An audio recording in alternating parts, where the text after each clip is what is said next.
Inauguramos un nuevo espacio en nuestro canal, se llama Lecturas. Hoy leemos en el Panóptico Digital, un artículo que figura en este libro del filósofo coreano nacionalizado alemán Byung-Chul Han titulado Capitalismo y pulsión de muerte. Leo. La interconexión digital facilita el suministro de información hasta tal punto que la confianza como praxis social se vuelve cada vez más irrelevante. Deja paso al control. De este modo, la sociedad de la transparencia es estructuralmente afín a la sociedad del control. Donde se pueden conseguir muy fácilmente informaciones, el sistema social pasa de la confianza al control y la transparencia. El gran hermano es sustituido por el Big Data. La protocolización total y sin reservas de la vida consuma la sociedad de la transparencia. Se parece a un panóptico digital. La idea del panóptico viene del filósofo británico Jeremy Bentham. En el siglo XVIII concibió un edificio carcelario que posibilita una vigilancia total de los reclusos. Las celdas se disponen en torno a una torre central de vigilancia que le brinda al gran hermano una visión total. Los reclusos son aislados con fines disciplinarios y no pueden hablar entre sí. A diferencia de ellos, los habitantes del panóptico digital se comunican intensamente entre sí y se desnudan voluntariamente. La sociedad digital del control hace mucho uso de la libertad. Solo es posible gracias al autodesvelamiento y al autodesnudamiento voluntario. En la sociedad del control digital, la exhibición pornográfica se acaba identificando con el control panóptico. La sociedad de la vigilancia se consuma ahí donde sus habitantes se comunican no por una coacción externa, sino por una necesidad interior. Es decir, donde el miedo a tener que renunciar a la esfera privada e íntima deja paso a la necesidad de exhibirse impúdicamente y donde la libertad y el control se vuelven indiscernibles. El gran hermano del panóptico de Bentham solo puede observar a los reclusos desde fuera, no sabe lo que sucede en el interior de ellos, no puede leer sus pensamientos. En el panóptico digital, por el contrario, es posible penetrar hasta los pensamientos de sus habitantes. En eso consiste la enorme eficacia del panóptico digital. Se vuelve posible un control psicopolítico de la sociedad. Hoy se demanda transparencia en nombre de la libertad de información o de la democracia. La transparencia es en realidad una ideología e incluso un dispositivo neoliberal.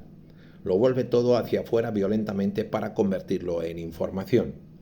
En el modo actual de producción inmaterial, un aumento de información y de comunicación significa un aumento de productividad, de aceleración, de crecimiento. El secreto, la extrañeza o la alteridad representan obstáculos para una comunicación ilimitada.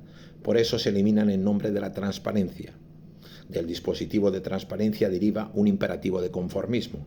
La lógica de la transparencia necesita obtener una amplia aprobación. La consecuencia es una conformidad total. En el estado policial de George Orwell, el lenguaje ideal se llama nueva lengua. Tiene que reemplazar por completo a la vieja lengua. La nueva lengua tiene como único objetivo reducir el margen de pensamiento. Los delitos mentales deben imposibilitarse, ya no solo eliminando del vocabulario las palabras que serían necesarias para ello. Por eso se elimina también la palabra libertad.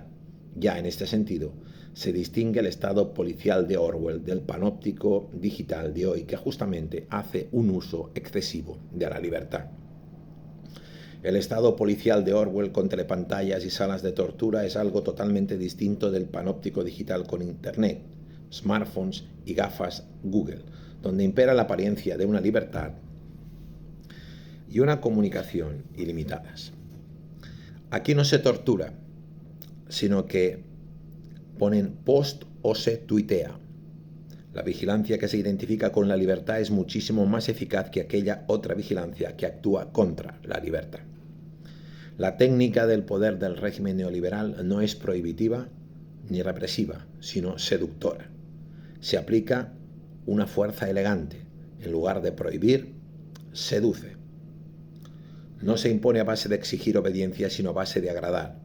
Uno se somete a la situación de dominación mientras consume y se comunica y hasta mientras cliquea el botón de me gusta. El poder elegante se amolda a la psique, la adula en lugar de reprimirla o disciplinarla. No nos impone ningún silencio, más bien nos insta permanentemente a comunicar, a compartir, a participar, a expresar nuestras opiniones, necesidades y deseos y a contar nuestra vida. Hoy nos hallamos ante una técnica de poder que no niega o reprime nuestra libertad, sino que la explota. En eso consiste la actual crisis de la libertad. El principio de la negatividad que define el Estado policial de Orwell es sustituido por el principio de la positividad. Eso significa que las necesidades no se reprimen, sino que se estimulan. La comunicación no se reprime, sino que se maximiza.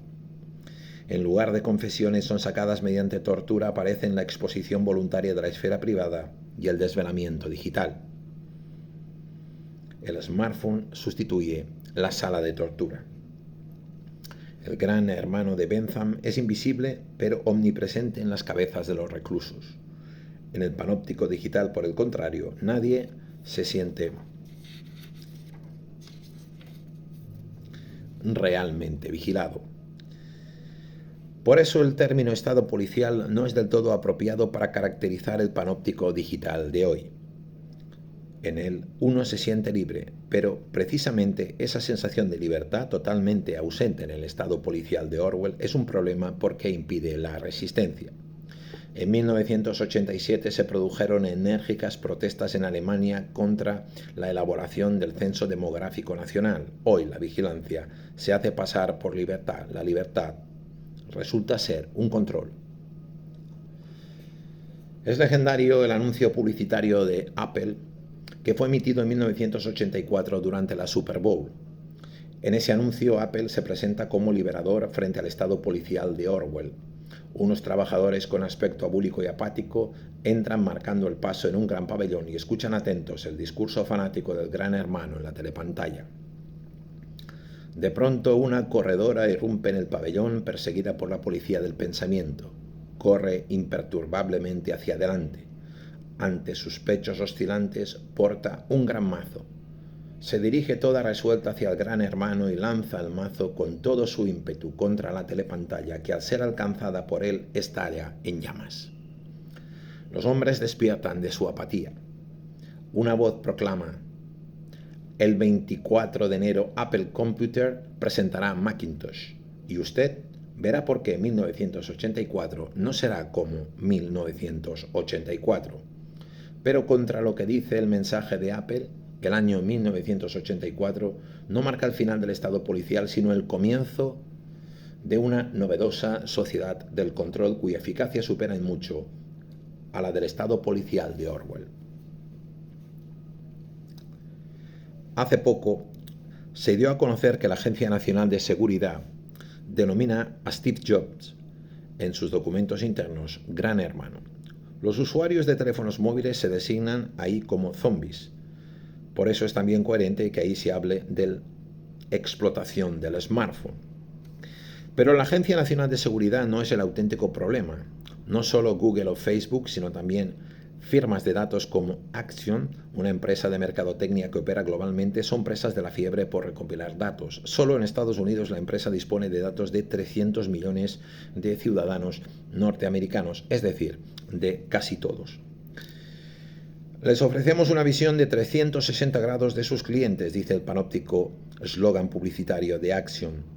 A la vista de este desarrollo, Edward Snowden no es ni héroe ni criminal, es un fantasma trágico en un mundo que se ha convertido en un panóptico digital.